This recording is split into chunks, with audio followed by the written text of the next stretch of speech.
Thank you, everybody, for being here, and this evening, appreciate it. All of us up here appreciate it very much.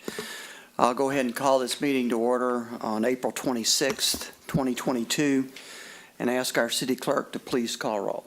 Commissioner Galt? Present. Commissioner Guess? Present. Commissioner Henderson? Present. Commissioner Wilson? Present. Mayor Bray? Present.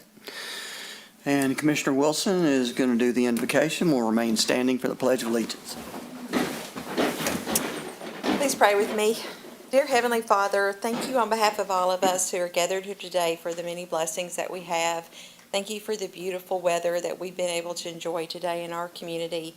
Please be with those who are less fortunate than us in our own community, in our country, and across the world. Please guide us tonight and give us wisdom as we make decisions on behalf of our community. In Jesus' name we pray. Amen. Amen. I pledge allegiance to the flag of the United States of America and to the republic for which it stands, one nation, under God, indivisible, with liberty and justice for all.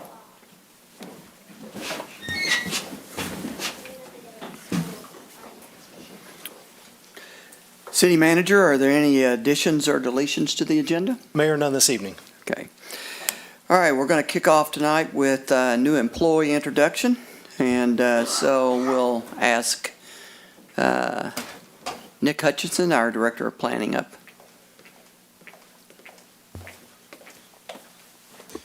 Good evening, Mayor, Commission, City Manager, City Clerk. I am honored to introduce Angela Shade as our new Downtown Development Specialist. Angela is joining us from Dippin' Dots, where she was a graphic designer and project manager for the last 20 years.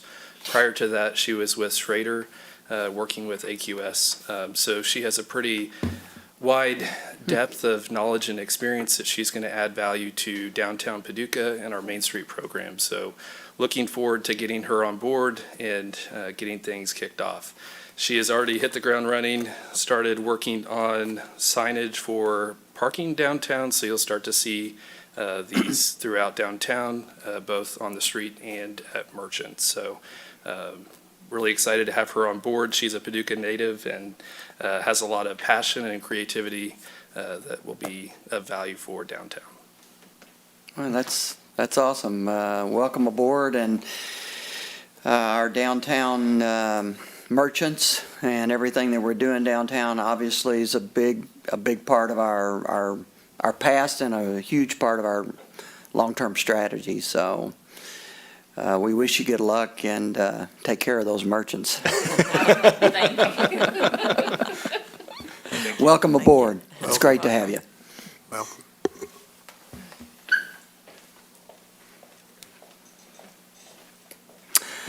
Okay, we have a proclamation for National Tennis Month, and I have a proclamation to read, and I believe Sarah House is here to receive it.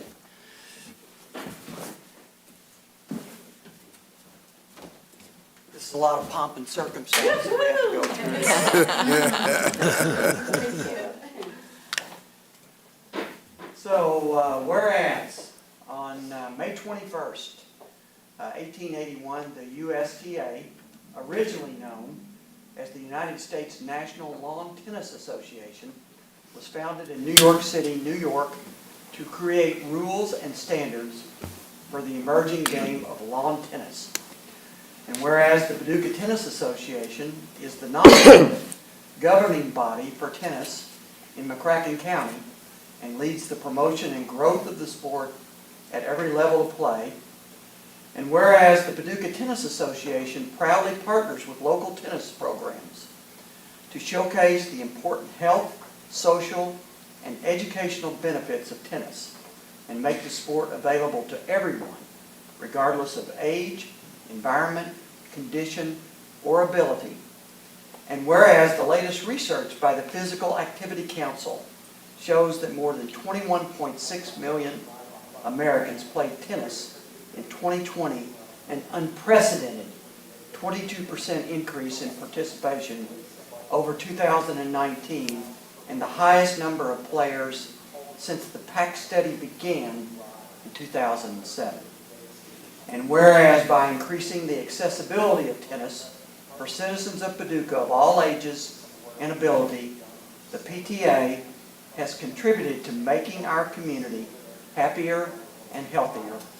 And whereas Paducah Tennis Association has declared the month of May as National Tennis Month to encourage players, organizations, facilities, retailers, tennis manufacturers, and more to promote local programs and activities at parks and facilities to showcase tennis and spread the word about the sport and its benefits, and to help players and non-players alike find courts and play opportunities in their communities.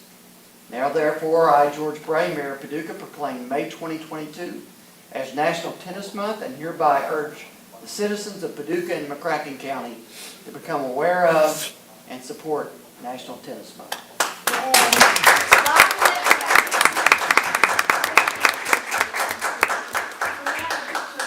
Sure, yeah, come on up here. You hold it, and we'll get on the side. Come here.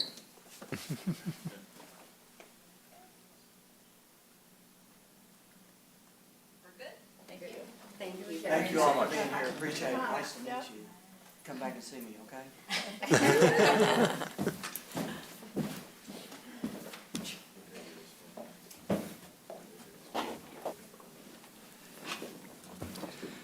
Okay, we have some guests tonight. We have an update on the Community Scholarship Program, and we're most honored to have President Anton Reese, Dr. Lisa Stevenson, and a couple of other folks joining from WKCTC, so welcome. Thank you so much, Mayor. As always, City Commissioners, City Clerk. Commissioner Wilson, thanks for that encouraging prayer, unlike the fire and brimstone that Reverend Henderson usually does. That helps with our presentation this afternoon. Indeed, it is always our pleasure to come to give you updates regarding the Community Scholarship Program. Several of you have heard the various presentations that we've done. This is just an incredible ongoing public-private partnership that we are thrilled to be a part of. And at its core, that's the reason why we bring Avery Johnson as a student to bring Avery Strayhorn, I'm sorry, as a Avery Strayhorn as a testament to it.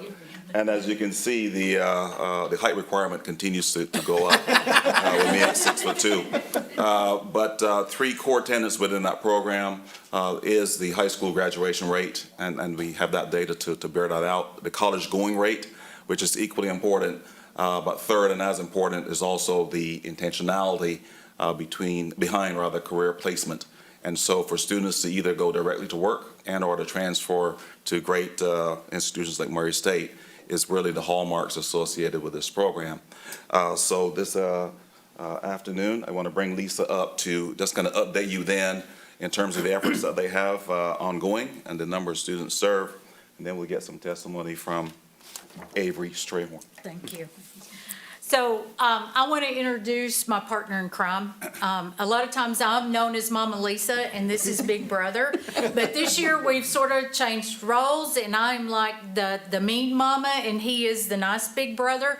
But this is Justin Hill. Justin is our success coach, and Justin takes care one-on-one all of the students that we have. And in the handout that we gave you, over 2,000 students have benefited from this program since its inception. We welcomed our first group of students to campus in 2014, and this fall will be our 9th group of students to come in. And my goal has always, I've had certain goals, but Dr. Reese will explain one of my goals in that accomplishment. But those students must graduate from high school with a 2.5 GPA, 95% attendance, and no major discipline referrals.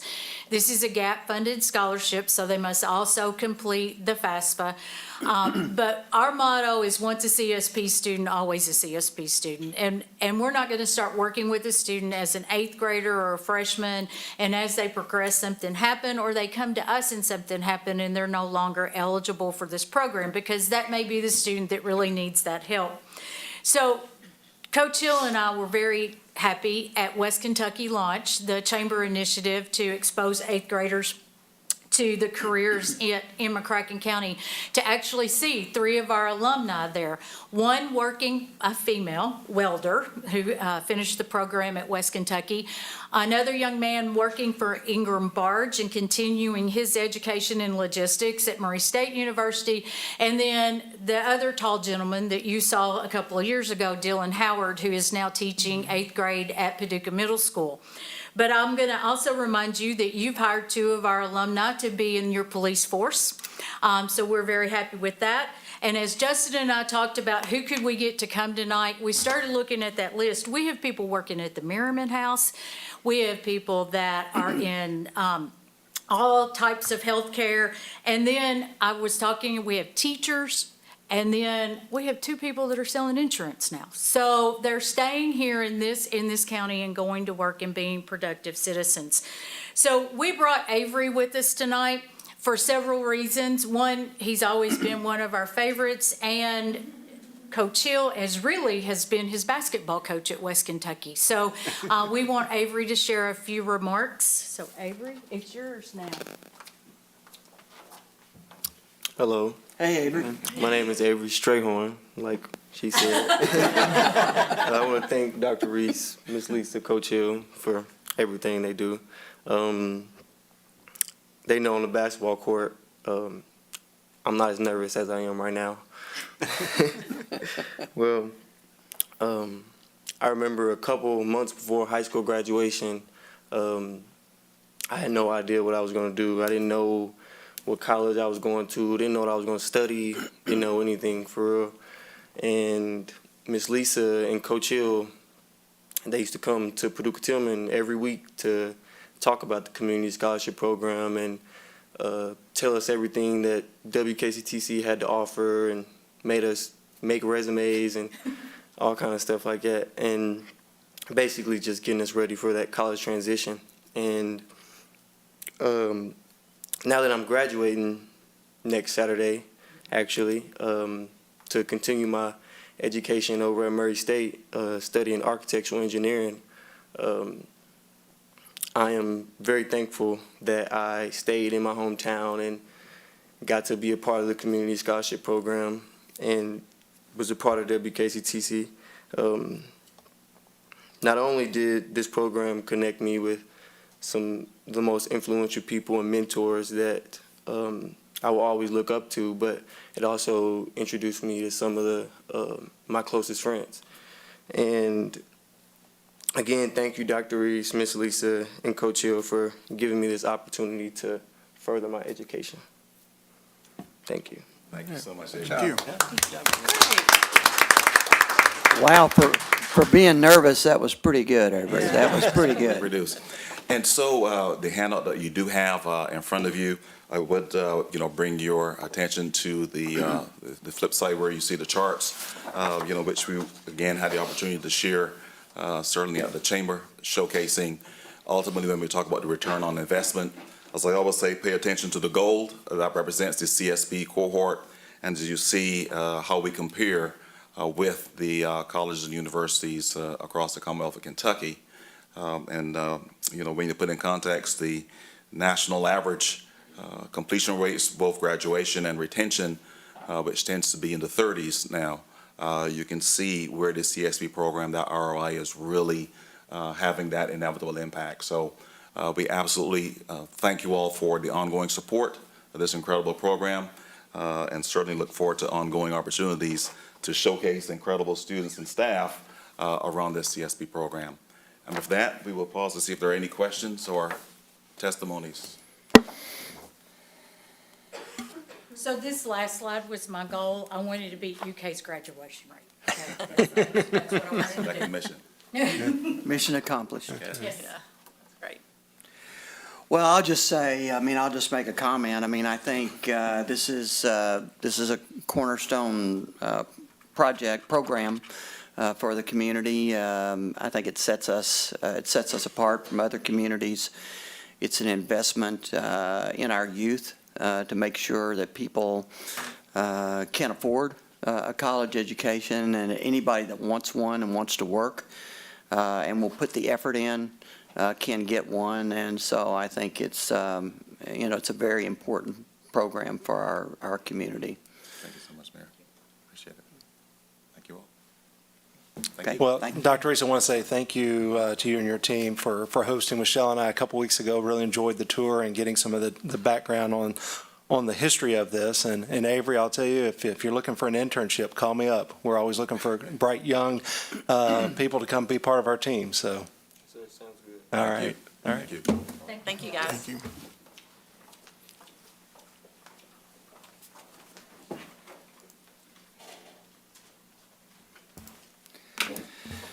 Okay, got a couple things I want to talk about. Am I on schedule here? Okay. First of all, tomorrow we kick off the quilt show. And today I had the honor and good fortune to get a personal tour of the entire show. And it's not something that a lot of us in McCracken County, Paducah, McCracken County, really make an effort to go see the whole show, to see all the booths. So it was quite impressive. And so the quilters are besieging us as we speak. Activities gaining ground downtown, and so it was. I think one of my takeaways from that walkthrough today was because so many people in our community really don't get a bird's eye view of what goes on at the quilt show. Maybe there's an opportunity in the future to increase, local attendance and awareness of really what's going on. But it's pretty amazing. So that was a good experience earlier today. Last week, I wanted to mention that a group of community leaders, myself, Judge Clymer, Dennis Rouleau, and Commissioner Wilson, who's CEO of the Chamber, we flew out to St. George, Utah to speak with SkyWest, our airline here, who, because of the pilot shortage, has announced that they're going to be pulling out of our market. So our community definitely has decided not to roll over and to make sure that we understand exactly what's going on, what our opportunities are for the future. We don't have a direct outcome from that meeting just yet, but I would have to say the discussions were very positive, and I think once we asked to come out there, and they said we could come out here, we thought that was a good sign that they actually wanted to sit down and talk. So more to come on that. It's going to take the next 60, 90 days, probably at least, to play out. But the community's working hard with that new airline terminal coming in 2023, that we're going to have a good airline service here in Paducah, McCracken County, and the surrounding counties, because it's truly a regional airport. So while we were out there, we had, I would say, kind of an unfortunate situation take place at one of our parks. And it's an issue that we here in the city have been dealing with for the last few days. One of our citizens brought a group of young baseball players out to one of our fields at Stuart Nelson Park, wanting to get on, and really it was kind of without going into all the details, it was a perfect storm, is the way I would say, of things that happened that led to a poor outcome. We have a reservation system in place at our fields. We had a couple of fields that were wet. We had a couple of one team that hadn't showed up yet.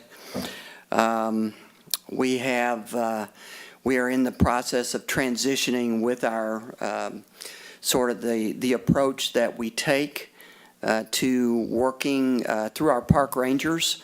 With our citizens out there. That's a process that's still in transition. We had wet fields. we just had a lot of things that kind of led to a poor outcome. And so there was a video posted on Facebook, and why I mentioned this is because this happened in the middle of my trip to Utah, our trip to Utah, and it was a bit stressful. Commissioner Wilson can confirm that. But we live in a social media world, and so the things that we do are really always, especially as a government, as a city government, we're always really on center stage. And this video ended up getting over 23,000 views. And that was my first experience with, with a situation like this.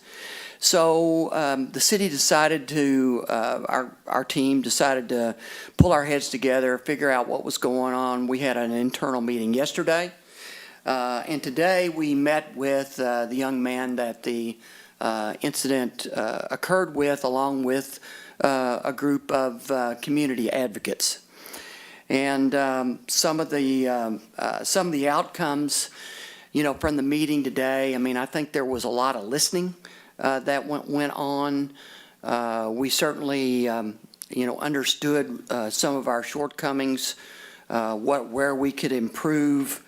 One of the comments that was made in the video was a question about, who do city parks belong to? Who makes decisions about city parks? And I just want to be clear that, and we made this clear in the meeting, the city parks belong to the citizens. They don't belong to anybody but the citizens. And we're caretakers of city parks, and it's our intent to make sure that we're as fair as possible always, and that as many people get to utilize those parks as possible. As Tim said today, Tim Top, he said, we should want our parks to be filled all the time. We should want every waking moment that somebody could use a park, we should want people to use them, and that's very true. And so we had, I think one of the things that we were, probably all of us were most concerned about, I think I can speak for all the people on both sides today, was, concerned about the effect on the kids, because the kids, ended up having a sort of a negative connotation or a negative incident, that was unfortunate. But we had very positive outcome from the meeting today. And we talked about ways that we can improve, ways that we can adjust our policies to make it, more user-friendly for our citizens.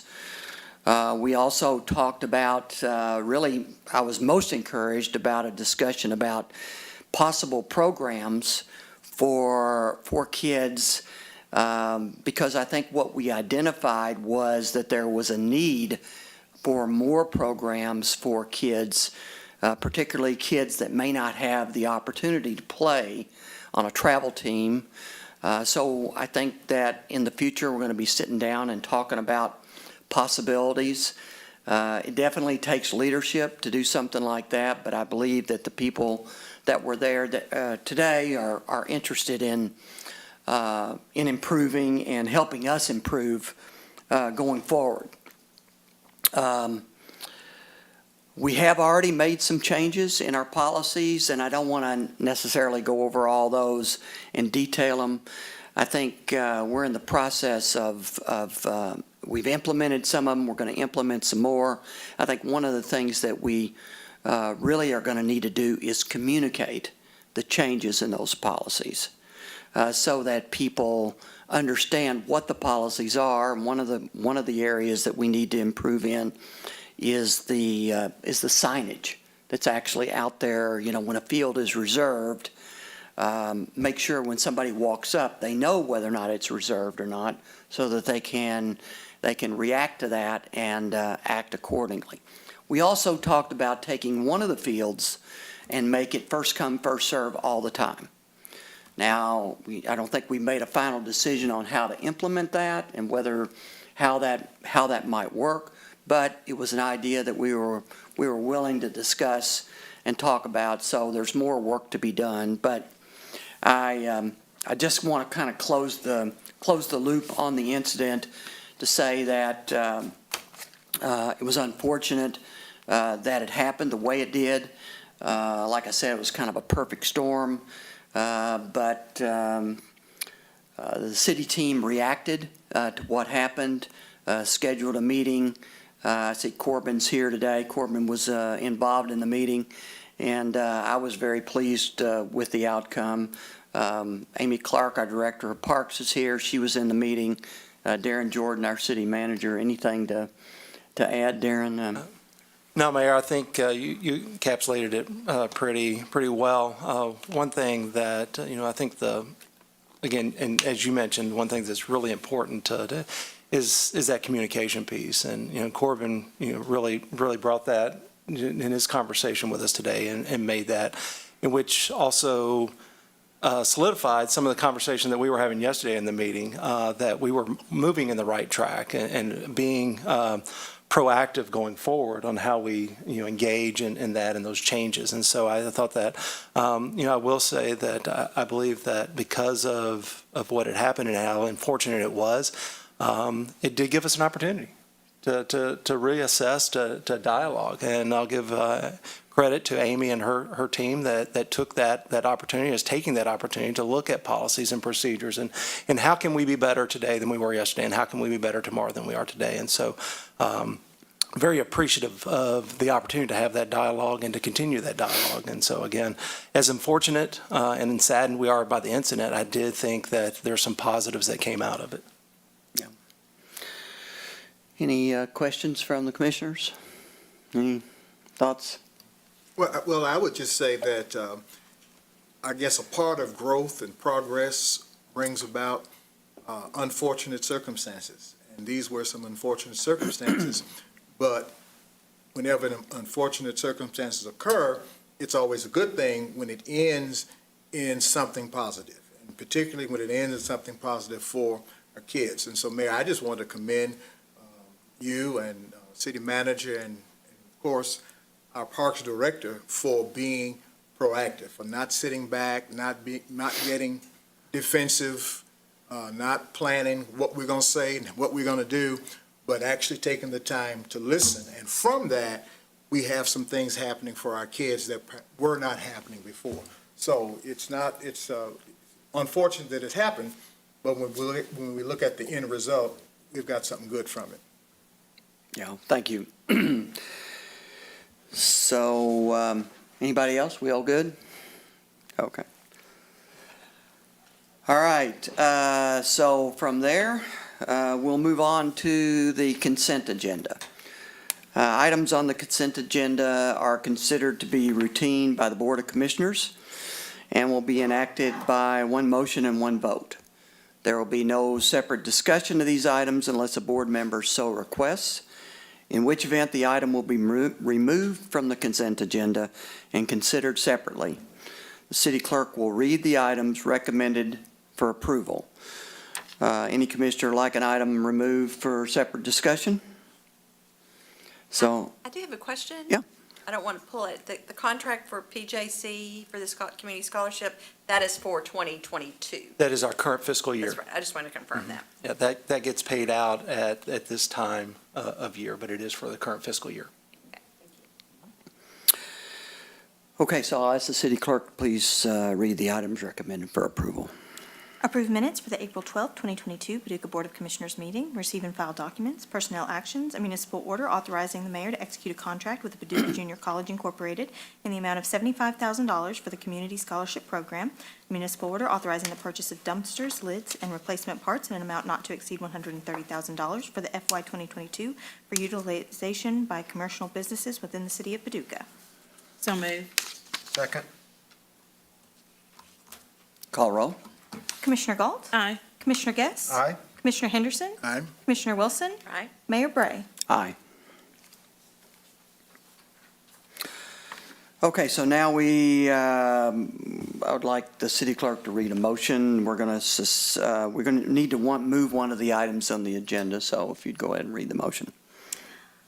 A proposed motion that the rules for conducting city commission meetings be suspended insofar as they are in conflict with the printed agenda for this meeting in order to move item 2A, approve annexation incentives for 5250 and 5266 US Highway 60 West, to directly after the ordinance adoption section. Otherwise, the rules are to remain in full force and effect. So moved. Second. Call roll. Commissioner Galt? Aye. Commissioner Guess? Aye. Commissioner Henderson? Aye. Commissioner Wilson? Aye. Mayor Bray? Aye.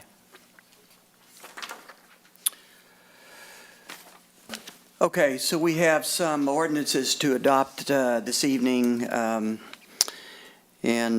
So these are all second readings, but the first one is a contract modification on professional services, and so I'll ask the city clerk to please read it. A proposed motion that the Board of Commissioners adopt an ordinance entitled, an ordinance authorizing and directing the mayor to execute contract modification number 2 with BFW Engineering and Testing Incorporated to increase the contract by $48,241 for the South 24th Street and South 25th Street Improvement Project. This ordinance is summarized as follows: that the city accepts the not-to-exceed fee proposal of BFW Engineering and Testing Incorporated in the amount of $48,241 for additional scope of work for water line design, utility coordination, and construction inspection for the South 24th and South 25th Street Improvement Project, for an increase in the amount not to exceed $48,241 for a total new contract cost of $314,516, and authorizes the mayor to sign said contract modification. So move. Second. Questions before we vote? This is second reading. Rick's here, but he was here 2 weeks ago, explained it. Okay. Call roll, please. Commissioner Galt? Aye. Commissioner Guess? Aye. Commissioner Henderson? Aye. Commissioner Wilson? Aye. Mayor Bray? Aye. Okay, go ahead and read the next ordinance. A proposed motion that the Board of Commissioners adopt an ordinance entitled, an ordinance accepting the bid of Jim Smith Contracting LLC in the amount of $1,985,514.37 for the construction of a replacement structure for the Buckner Lane Bridge over Crooked Creek, the installation of a new culvert under Oak Crest Drive, and associated asphalt roadway widening and utility relocations, authorizing the mayor to execute the contract for same, and authorizing the finance director to transfer $1.7 million from ARPA project account into the Buckner Lane Bridge Replacement Project account. This ordinance is summarized as follows: that the City of Paducah accepts the bid of Jim Smith Contracting LLC in the amount of $1,985,514.37 for the Buckner Lane Bridge Replacement Project, and authorizes the mayor to execute a contract with Jim Smith Contracting LLC for the Buckner Lane Bridge Replacement Project. The finance director is hereby authorized and instructed to transfer $1.7 million from the ARPA project fund into the Buckner Lane Bridge Replacement Project account PF0078 for this expenditure. So moved. Second. Okay, so I'll just say this. This is, this is a big piece of our stormwater, first part of our stormwater work that we allocated ARPA funds for. It's the work out off Buckner Lane, and involves a bridge and a culvert where there's a lot of flooding. So Rick was here and explained it pretty thoroughly. Any other questions, thoughts? We good to vote? Okay, please call roll. Commissioner Galt? Aye. Commissioner Guess? Aye. Commissioner Henderson? Aye. Commissioner Wilson? Aye. Mayor Bray? Aye. Okay, since this is we like ordinances like this because it's a reduction. So I'm looking forward to City Clerk reading this one and voting. A proposed motion that the Board of Commissioners adopt an ordinance entitled, an ordinance authorizing the mayor to execute contract modification number 1 with Jim Smith Contracting LLC for a decrease in the amount of $463,400 for the flood wall flapgate project. This ordinance is summarized as follows: The mayor is hereby authorized to execute contract modification number 1 with Jim Smith Contracting LLC to decrease the contract for the Floodwall Flatgate project in an amount of $463,400, resulting in a final contract amount of $1,688,600. So move. Second. Call roll. Commissioner Galt? Aye. Commissioner Guess? Aye. Commissioner Henderson? Aye. Commissioner Wilson? Aye. Mayor Bray? Aye. Okay, go ahead and read the next ordinance. A proposed motion that the Board of Commissioners adopt an ordinance entitled, an ordinance extending the boundary of the City of Paducah, Kentucky by annexing certain property lying adjacent to the corporate limits of the City of Paducah and defining accurately the boundary of said property to be included within said corporate limits. This ordinance is summarized as follows. The City of Paducah hereby approves the consensual annexation of certain tracts of property contiguous to the present city limits located at 5250 U.S. Highway 60 West and 5266 U.S. Highway 60 West containing approximately 1.526 acres of land. So moved. Second. Okay, so these are two consensual annexations that are out in front of Menards, and we talked about them a couple of weeks ago. Are there any additional questions or thoughts? Okay, I think you can call roll. Commissioner Galt? Aye. Commissioner Guess? Aye. Commissioner Henderson? Aye. Commissioner Wilson? Aye. Mayor Bray? Aye. Okay, so the next ordinance to be adopted is the money that the City of Paducah is allocating for the Barkley Regional Airport terminal, and I'll talk about it a little bit after Lindsay reads the ordinance. A proposed motion of the Board of Commissioners to adopt an ordinance entitled, an ordinance amending ordinance number 2021-06-8692 entitled, an ordinance adopting the City of Paducah, Kentucky annual operating budget for the fiscal year July 1, 2021 through June 30th, 2022 by estimating revenues and resources and appropriating funds for the operation of city government and authorizing the finance director to make payment for the Barkley Regional Airport terminal project. This ordinance is summarized as follows, that the annual budget for fiscal year beginning July 1, 2021 and ending June 30th, 2022 is adopted by ordinance number 2021-6-8692, be amended by the following reappropriations. Transfer $3 million from the 2020A GOB bond proceeds to the Capital Improvement Project Fund Airport Terminal Project. So moved. Second. So this is the $3 million that came out of the bond funds early on that this commission had to reallocate. And so we early on, designated this money. Since that time, the project has gone on, and it's beginning to come out of the ground. I don't know if you've been out and seen some of the terminal, but it's starting to take shape. Looks good. One of the things that has happened that might, people might have a question about is there was some money allocated in the recent legislature, $5.3 million for airport terminal projects. And there was a thought that perhaps that money could be used instead of for a specific airport project, that it might be used to reduce the amount of local share for the city and county. I think it's been made pretty clear up to this point anyway that the legislature intended for that not to be used for this intention.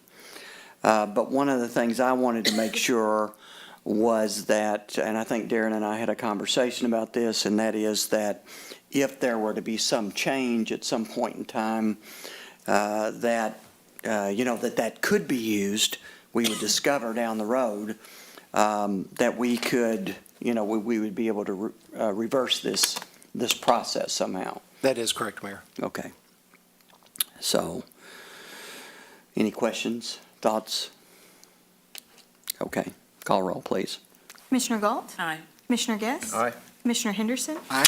Commissioner Wilson? Aye. Mayor Bray? Aye. And I'll let you go ahead and read the final ordinance. A proposed motion of the Board of Commissioners to adopt an ordinance entitled, an ordinance amending ordinance number 2021-06-8692 entitled, an ordinance adopting the City of Paducah, Kentucky annual operating budget for fiscal year July 1, 2021 through June 30th, 2022, by estimating revenues and resources and appropriating funds for the operation of city government.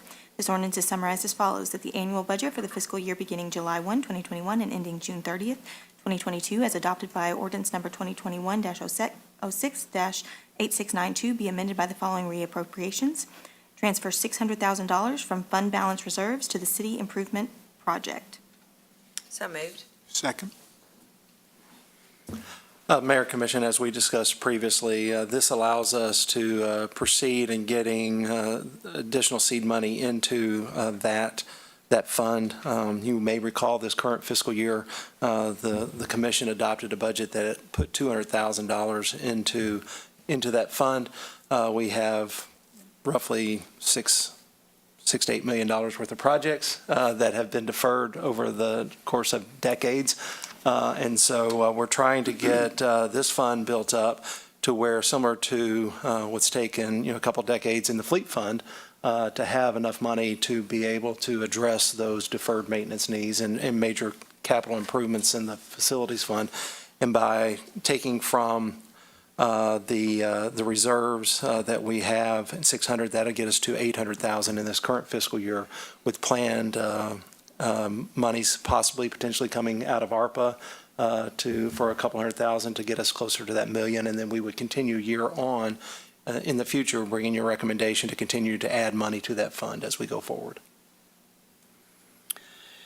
I'll just say this, we talked about this, I'd invite anybody that wants to say anything, but I mean, the City of Paducah, for a long time has been known for our fiscal responsibility.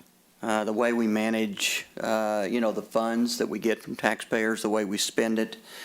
Certainly we get, it's easy to get criticized about certain things you do from time to time. I kind of think it comes with the territory. But this is a good financial move. It's a good financial planning move. It's a good move for the future. And, I think it's a very forward-looking step to take. So I'm very encouraged by it. Anybody have any thoughts or? Agree. Okay, I'll ask you to call roll, please. Commissioner Galt? Aye. Commissioner Guess? Aye. Commissioner Henderson? Aye. Commissioner Wilson? Aye. Mayor Bray? Aye. We have one municipal order, and I'll let you read it, and then we'll see if we have any questions. A proposed motion that the Board of Commissioners adopt a municipal order entitled, a municipal order approving a memorandum of agreement with the Overland Group for certain incentives and authorizing the mayor to execute all documents related to same. So moved. Second. Josh is here if you want to come forward, Josh, to just give a quick overview on this matter, please, sir.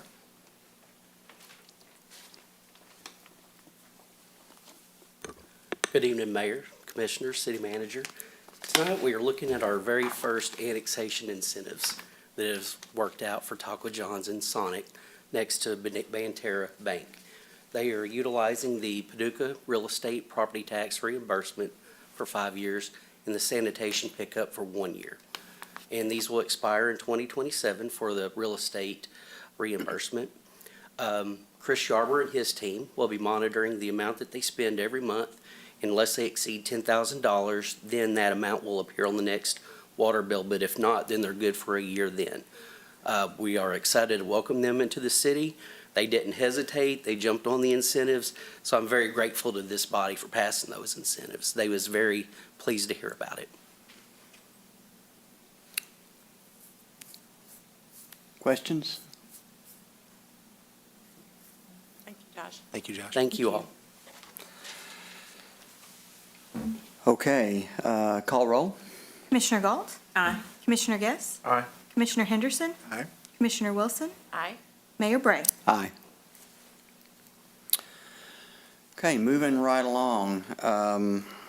We have a sort of an update. Is Chief Laird here? Yeah, Oh, okay. he's hiding in the, We like to showcase our different departments and let our directors come up and talk about what's going on so that people can stay up to date. And one of the most important public safety departments we have here in the city is the police department. So welcome, Chief. Thank you, Mayor. Good evening, Commissioners and Mayor. I appreciate you giving me the opportunity to come before you tonight just to share some information with you about the police department. What I want to start with tonight, be as respectful as I can of your time, so I'm going to try to breeze through a lot of information real quick. 10 minutes probably isn't going to do it justice, but I'll give it my best shot. So what we're going to start with tonight is just looking at our current staffing. That's one of the topics that I brought before you last year, and to unthaw some positions that have been frozen and to move forward on getting folks hired. So what you see on here now, we are authorized for 81 officers. Currently, we have 80 employed, and so that's only one vacancy. We're actually doing really good in that area, and we worked really hard to achieve that. But that overall number can be a little bit deceiving.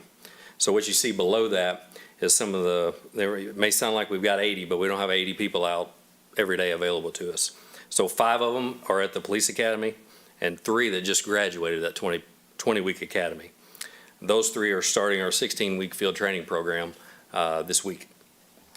Additionally, we have 2 that are on military deployments. So one is deployed to Africa, and the other is deployed to the southern border. We also have another long-term deployment of at least a year that will be happening later this year that we were notified about 2 or 3 weeks ago. This summer, we also have 3 officers retiring. That's 2 captains and 1 patrol officer. And 2 of our officers are also in a federal agency hiring process, and one of which notified me last week that he'll be leaving us in June to go to the federal government. So that breakdown there shows you can add those up, that while that 80 number looks good and we're only 1 short, we still have to continue to maintain and put a heavy focus on hiring and recruitment. It continues to be one of my top priorities, and just like police departments all across Kentucky and the nation, we continue to struggle to get good quality applicants. Also, I put on there just a breakdown to kind of show you what the years of experience with the city are. And what you see there is you have about, the majority of them have less than 15 years of experience with the city. It doesn't mean that they all have less than 15 years. We've hired some officers from other police agencies that have, one of them had 30 years of experience whenever he came to us. So, but that is, knowledge of the city is important, and so I wanted to highlight that for you as well. Also wanted to break down the demographics of those folks that I just talked about. What you can see on that slide there are 75 officers, white officers, 3 black officers, 2 Hispanic officers, 72 are male, and 80 are female. 8. Education level, you can look at that, and that's something that we're really proud of. There's 59 officers that have at least an associate's degree. And so that's about 74% of the department has at least an associate's degree. And we also have 26 military veterans. It's about 33% of the department. We'll jump into crime, which is always a hot topic for a lot of people. What you'll see on there is crime reports remained steady in 2021 as compared to 2020. We actually had 2 fewer reports in 2021 than we did in 2020. So that's how minute those numbers can be to. We expected that crime would go back up to the 2019 level. We have to use 2019 as a base because that's really a normal year for what we know right now, I guess. But we've been able to maintain a 16% reduction. 2020 versus 2019, crime went down 16%, and we maintained that through 2021. This here is a breakdown of the major offenses, or the FBI calls Part 1 crime. While there were notable increases in reported rapes and auto thefts, we had fewer murders, fewer burglaries, fewer thefts, and fewer arson cases. Vehicle accidents and collisions are also something that we track.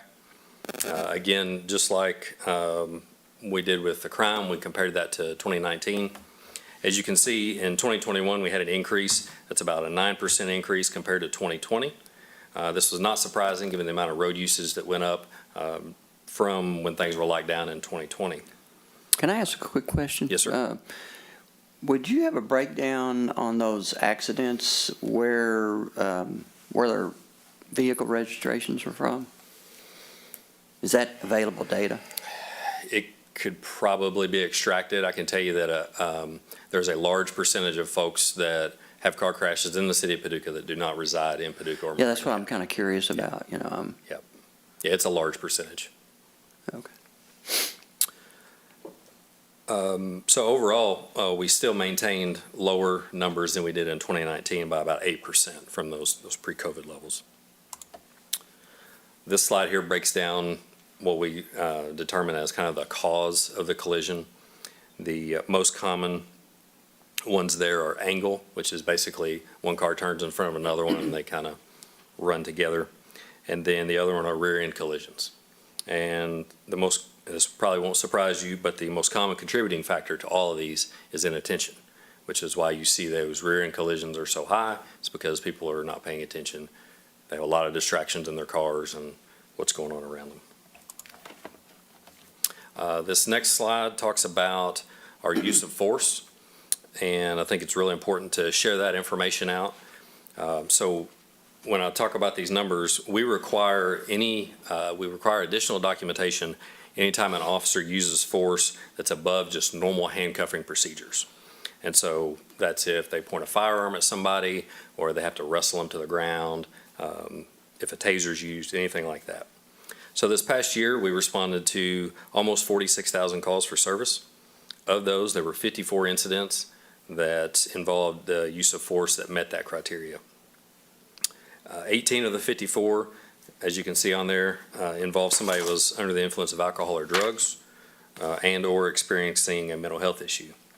8 of them were armed with some sort of weapon ranging from knives and scissors to firearms. And the other category are things like felony traffic stops for a stolen car, search warrants, or arresting a wanted person. This here's the breakdown of what type of force was used whenever we were required to use force. A detailed look at that shows that the most common type was just superior strength, and that is an officer, grabbing a hold of somebody to gain control of them in some form or fashion. That would include if somebody's running, somebody tackling them, just mainly using their own strength to gain control. A strike, it was categorized as what we call hard empty hands. It was utilized 2 times. Pepper spray was used twice. A taser was used 6 times. We utilized one of our canines on 2 occasions to apprehend a suspect, and 12 times a firearm was pointed at a suspect. I think it's very important to mention that there were no major injuries to any citizen or to any officer from any of these use of force incidents. And the last category there is a breakdown of the demographics of who the force was used upon. 26 of those were white, 28 black, 44 were male, and 10 were female. When you look at this data as a whole, it's something that I think the city should be really proud of and proud of the police officers. You take 46,000 calls and only 54 times was force utilized above normal handcuffing procedures. That is, if you do the math on that, it is just over 1/10 of 1%. So much less than 1%. I do want to highlight one of the programs that we were able to fully implement in 2021, and that's our school resource officers. This commission was an integral part of making that happen.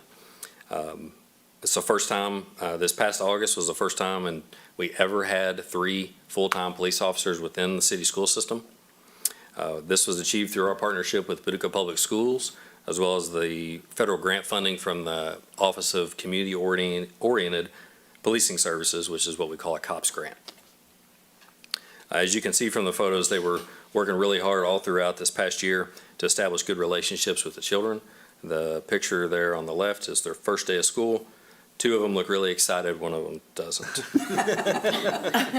That is Officer Gretchen Morgan on the left. She's assigned to our elementary schools. Officer Cassandra Ravens is assigned to Paducah Middle School, and Officer Eric Abbott is assigned to Paducah Tillman High School. So while the pandemic and staffing levels have slowed down a lot of our community action events and activities, we continue to remain active within the community. Officers are continuing to volunteer for events like father-daughter dances and are often leading the way like they did when they raised money for the Oscar Cross Boys and Girls Club by playing the fire department in a variety of sports this past year. And I think they won more than the fire department did.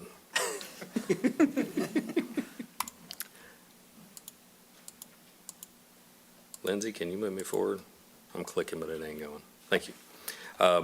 So I want to briefly touch on it is a division of the 911, or of the police department, but 911 is a very important, vital component to maintaining public safety within our community. Oh. There we go. I think everybody is aware, but our 911 center is a PSAP. That's a primary answering point for Paducah McCracken County. We provide emergency and non-emergency communications for law enforcement, fire, medical, and rescue services. Our medical calls are forwarded to Mercy EMS dispatch, and then we continue to monitor those to make sure police and fire are, whether or not they're needed. We do this with 23 full-time employees when we're fully staffed. Just like police officer positions, the 911 positions are hard to keep and maintain as well. This slide here shows a breakdown of the dispatched incidents. These are 2020 and 2021 stats. Total incidents were down slightly compared to 2020, but there were more than 83,000 dispatched incidents this past year. On an average day, that's about 230 incidents. So that's them actually utilizing the radio system to dispatch police, fire, emergency medical, DES rescue, those folks, emergency management, the coroner's office.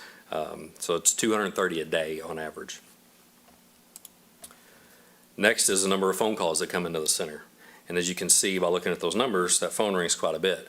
If my phone rang that much, I would probably just throw it in the river. But they answer about 180,000 plus calls a year, and that averages out to about 500 a day.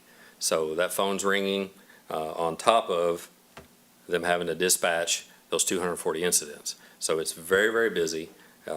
We get a lot of phone calls and a lot of activity through that center on a daily basis.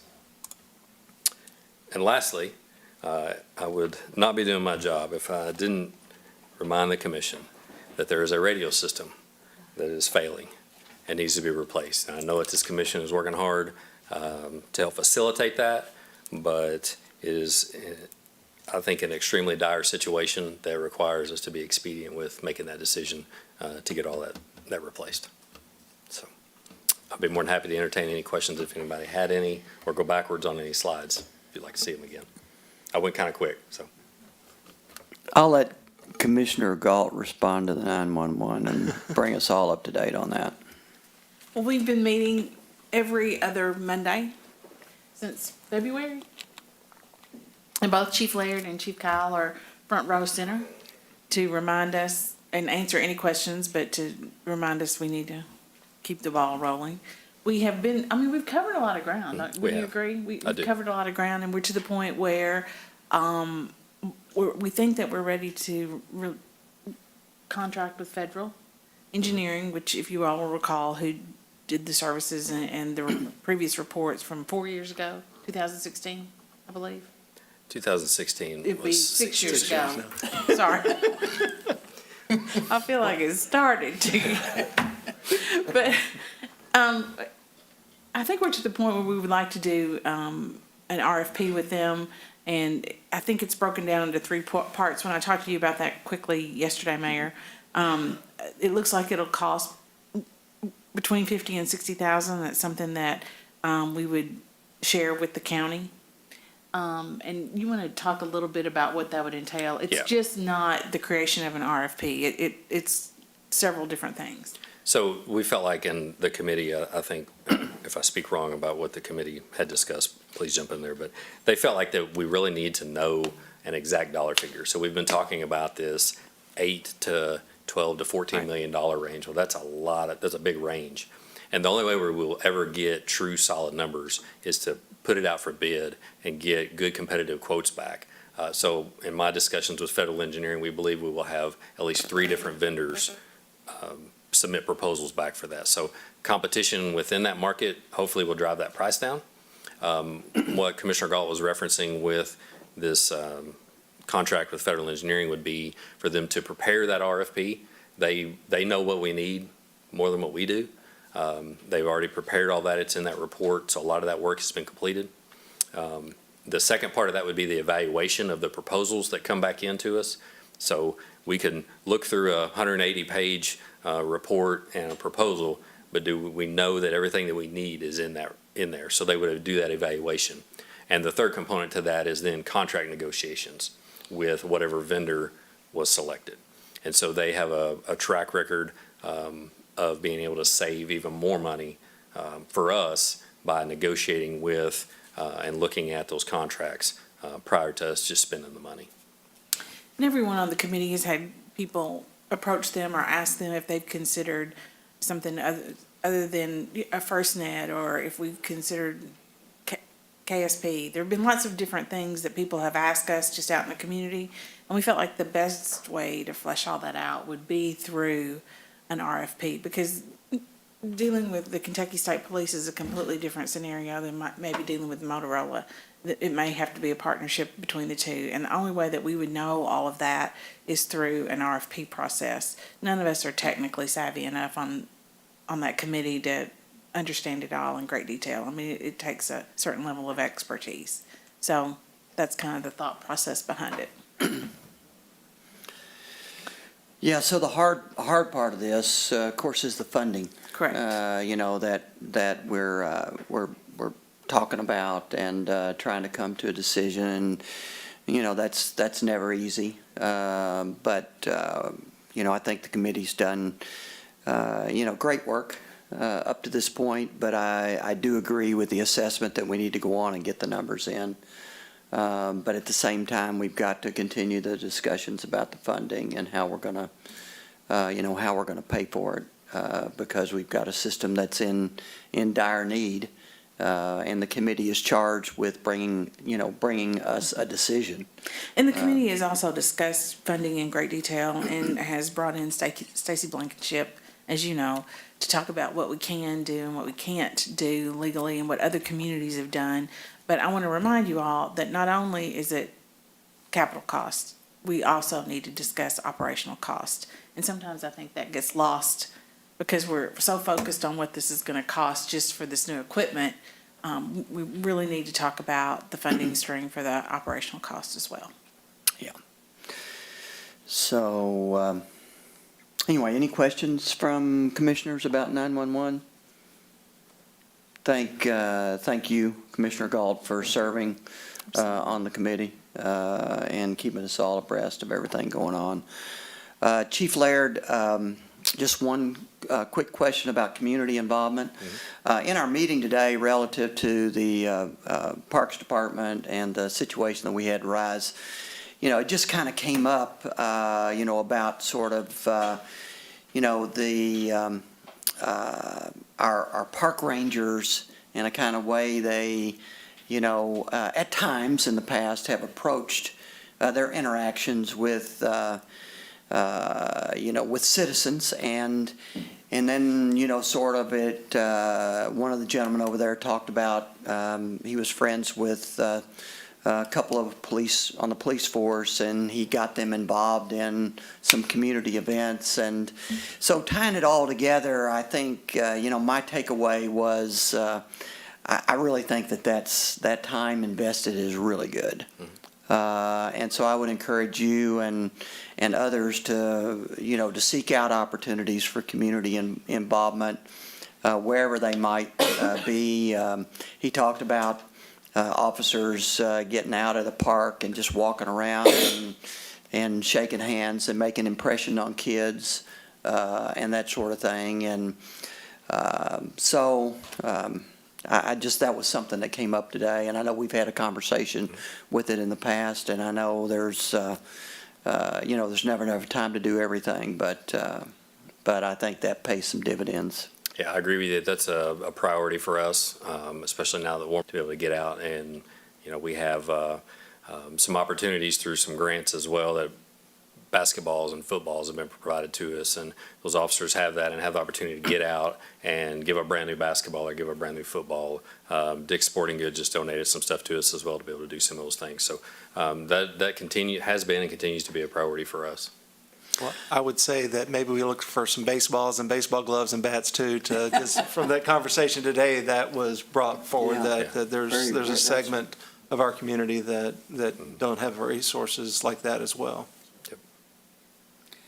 Yeah, and I wonder, do we have any police officers that could go one-on-one pretty good with people out there on the basketball court? Because I don't know if you all seen, there's a video floating around Facebook out there where this police officer stops and takes off his hat and puts on a pair of tennis shoes and drills everybody on the court one-on-one, and everybody's cheering. It's so, make sure they continue to work on their athletic skills.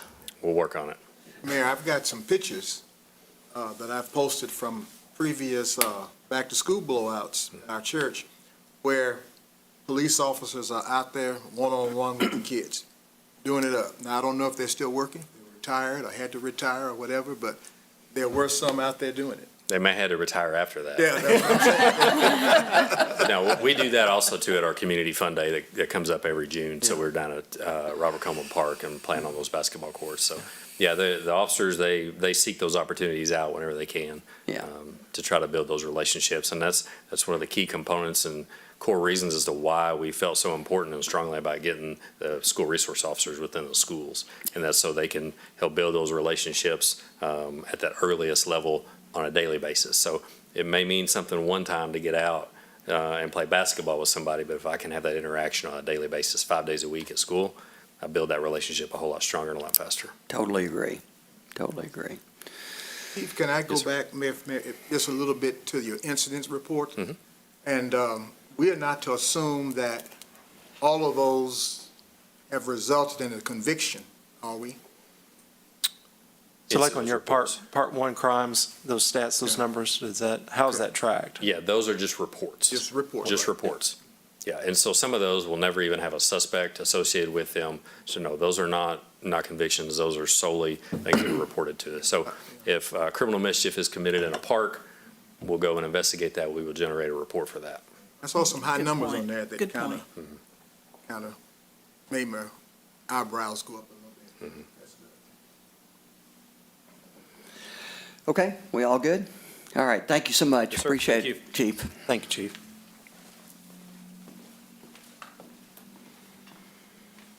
Okay, comments? We're going to have an executive session, so City Manager, any Yeah, comments? just real briefly, Mayor Commission, just to recall that this week we continue the process of crafting the budget for next fiscal year, and we've got budget meetings set up with you, starting with the mayor tomorrow, and then the other commissioners on Thursday, and so looking forward to that part of the process.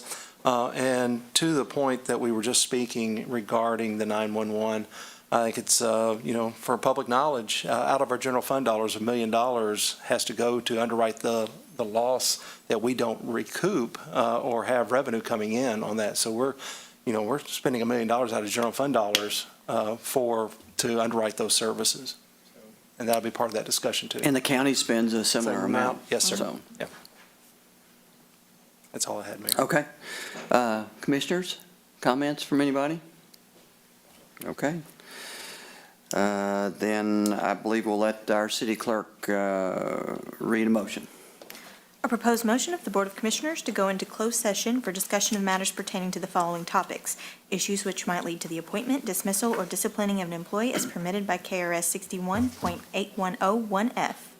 So moved. Second. Call roll.